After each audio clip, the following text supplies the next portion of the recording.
Hi, I'm Rosie Sullivan. I'm the College Principal of the Australian College of Professionals. We're the training partner of the Estate Agents Cooperative, and we love working hand in hand with EAC in terms of getting information out to members and getting information out to the industry in general. Today I've got George Evangelides here with me, and he's one of our senior trainer and assessors here at the college, and he has an absolute love of everything commercial, retail and industrial in terms of property. So we're going to have a look at a few different aspects around that.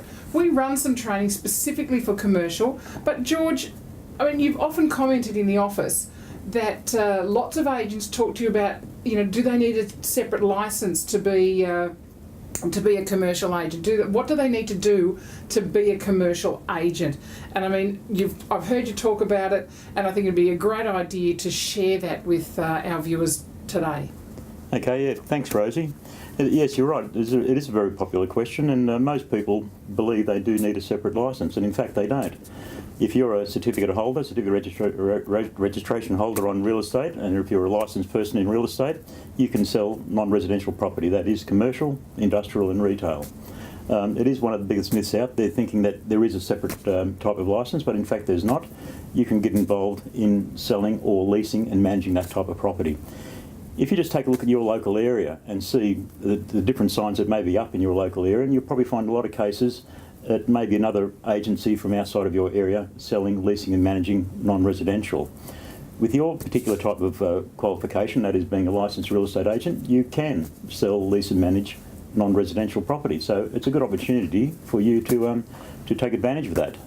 It's surprising how many people don't realise the qualification they have. They can get involved in that type of sale and leasing. I always recommend people go out, have a look at the local area, look at some private for lease ads, look for some private for sale ads on non-residential and use them to practice on. And over a period of time you'll increase your non-residential portfolio, and all of a sudden you might find yourself being an expert in your local area. And once you are an expert in that particular field, you can then expand your commercial, industrial and retail leasing, sales and management. And here at the college we're only too happy to help people who want to get involved in that type of business. And it's good that people know that there are differences actually no differences in the licensing, that you can do it all with a real estate licence or a real estate certificate of registration. From your perspective, George, what's the main difference between working in residential and doing sales or property management in residential and working in commercial, industrial and retail sector of our industry? Can you give us sort of a snapshot of the difference between the residential and the non-residential side of life? Well, again, thanks Rosie. Most people like the fact that there's no weekend work. Obviously you may have to get involved in some weekend work, but the reality is that the type of person you're dealing with in non-residential is usually a lot more knowledgeable. They've been around the block a few times, they've bought and sold property over a number of years. So yes, you do need a little bit more knowledge. I'm not saying you need to hold a degree in that type of knowledge, but have a basic understanding, being able to discuss matters with that person, because remember, they may have built up a multi-million-dollar portfolio. So sometimes they don't have as much patience as perhaps someone else might have, and you are expected to have a lot more knowledge.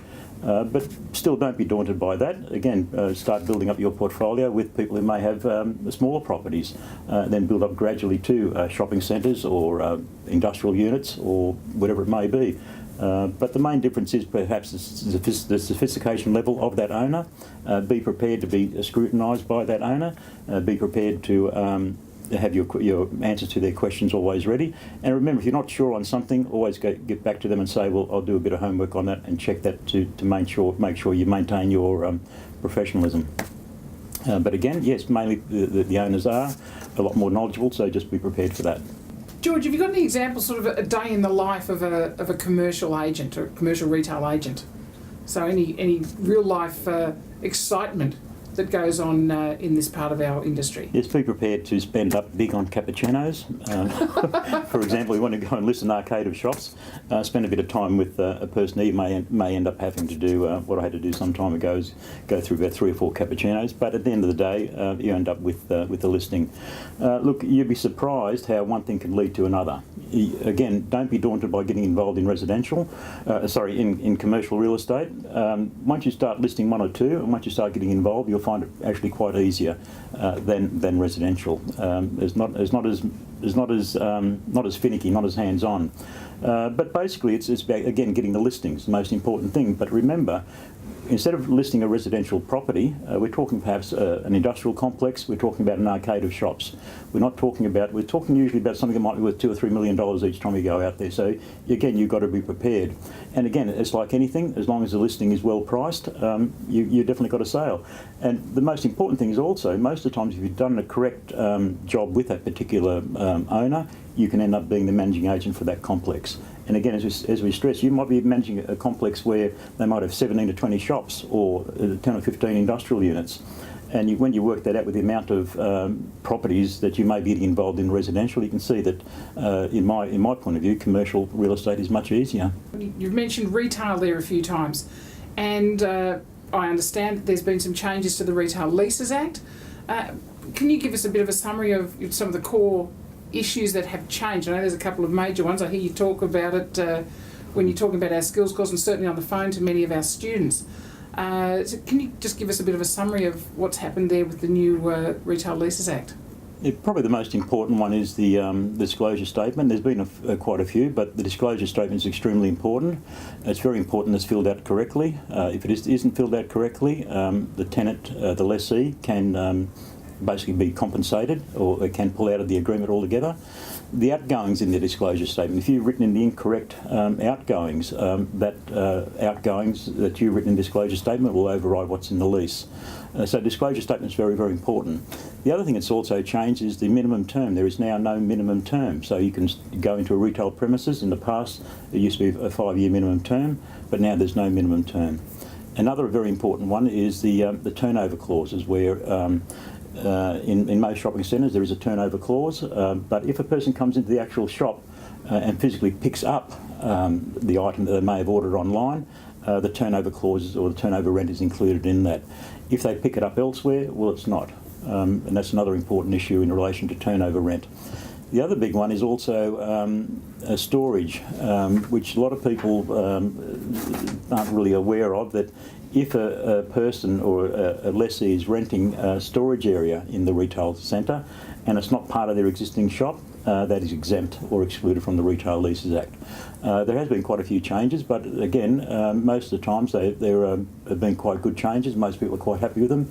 There are benefits for everyone concerned. But again, in our skills course, we go through all of those and we discuss those, and it's quite interesting how they've changed it to benefit the landlords and the tenants and for everyone generally. As you mentioned there, we do have a skills course. It's a couple of days, and George conducts that training and focuses on a lot of the requirements and the documentation and the processes that are required for commercial, retail and industrial property.